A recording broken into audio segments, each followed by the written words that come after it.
Right now I'm just focused on the word Panasonic. I'm peeved about other things. I'm sure you are. Peeved about many things, but... You're always golden. Hi, I'm Rosemary Guiley. Like many people who become seriously involved in paranormal research, I had experiences in childhood.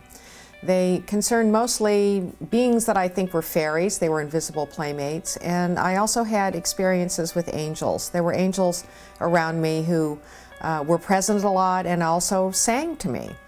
There were psychic experiences in my family. My mother and my sister. My mother had precognitive dreams. And as I got a little bit older into my adolescent years, I learned about these dreams, and I was totally fascinated with the idea that you could dream the future, for example. You could know events that were going to happen. And I wanted to explore this arena, so I went out. I was an avid reader, and I got books on extrasensory perception and dreams and began experimenting with my own dreams. I also had an early fascination with astronomy, with science fiction, with the supernatural, with horror stories, and I loved reading about as much as I could. I loved mythology and folklore. So all of these were early influences in my ongoing interest in the paranormal that then became not only my career, but my life path as well.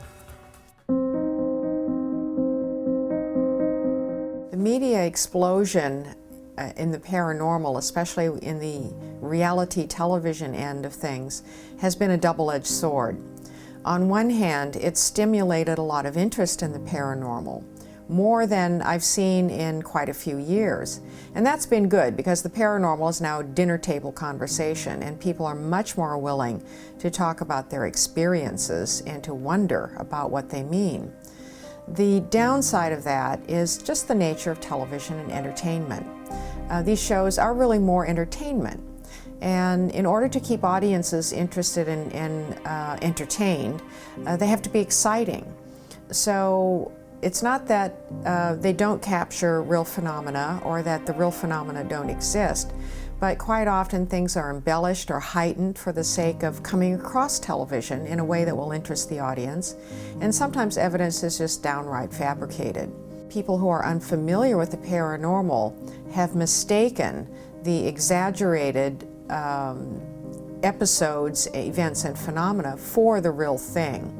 So we've kind of skewed things in two directions. We've got more interest going in the paranormal, but sometimes it's misdirected interest. I would hope the paranormal field can continue to evolve and mature, but part of it is stuck in what I call hamster wheel ghost hunting.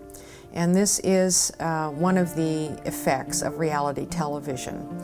Hamster wheel ghost hunting is doing the same thing over and over again, and it really goes nowhere. It goes nowhere beyond, hey, we got a ghost here, hey, we got an EVP, hey, we went to a haunted site and there was something there. It goes no further. And for many people who enter into the arena because of these shows, that's where it starts and stops. It's only a starting place, and I always encourage people to go beyond that. Where do the data lead us? What insights can we get from our initial experiences in paranormal investigation? Where is the next level we need to go? We need to keep pushing and expanding. I find that there's too much emphasis on equipment as a substitute for experience. Equipment will not replace the human being in engaging with subtle realms and interdimensional contact. Equipment can help us document what we experience, but it's not a substitute. So do not ignore the psychic end of things. And by that, I don't mean that we all become mediums and psychics and start channeling and doing those activities, but just that we expand our own subtle senses, which we are born with. And we can develop and expand through training and practice. Just being engaged in paranormal research will strengthen that ability. The cry always goes up, why can't we all work together? Why can't we cooperate together? Why do we have to be at odds, competition? It's like people think that there's no slice of the pie for them, that if somebody else gets glory or the pie or some great results, then that diminishes their ability to have the same, and that is simply not true. You have to develop your own vision, your own sense of purpose, your work, and pursue it, and everybody finds their own path. But you know, it really doesn't matter what field you're in. I see the same thing everywhere because I have a finger in a lot of different pies. And I spend time in ufology, and the same complaints are made. I spend time in the Wiccan pagan communities, the magical communities, the same complaints are made. It doesn't matter where you go, whether you're in academe, whether you're in science, whether you're in advertising, the corporate world, business finance, the paranormal. Human beings are the same. We're competitive. We're jealous of each other.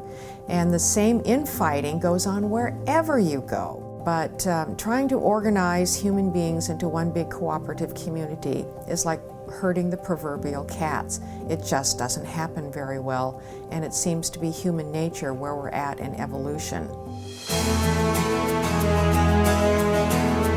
My message to the general public is to take a second look at things that seem to be very strange and bizarre from your perspective. It's easy to make fun of the paranormal, and it's often ridiculed in the media, which I find very unfortunate. The media should be on the forefront of exploring these frontiers, not just sitting back and making fun of them.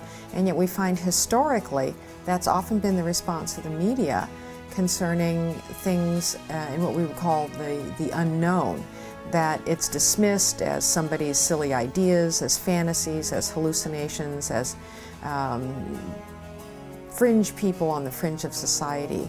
And yet, when we look back through history, it's those people on the fringe, the outsiders, the loners, the unusual thinkers, they're the ones who really propelled our civilization forward. So I encourage people who are not well versed in the paranormal to take a second look. You don't have to take it all on board, but don't dismiss it either. And if you have experiences that are unsettling or just don't fit your parameters of ordinary reality, don't be afraid to talk about them. There's plenty of people like you out there that have had similar experiences and are looking for some sort of validation so they at least know within themselves that the experience was real, it wasn't imaginary, and most important, I hear this over and over again, they're not crazy.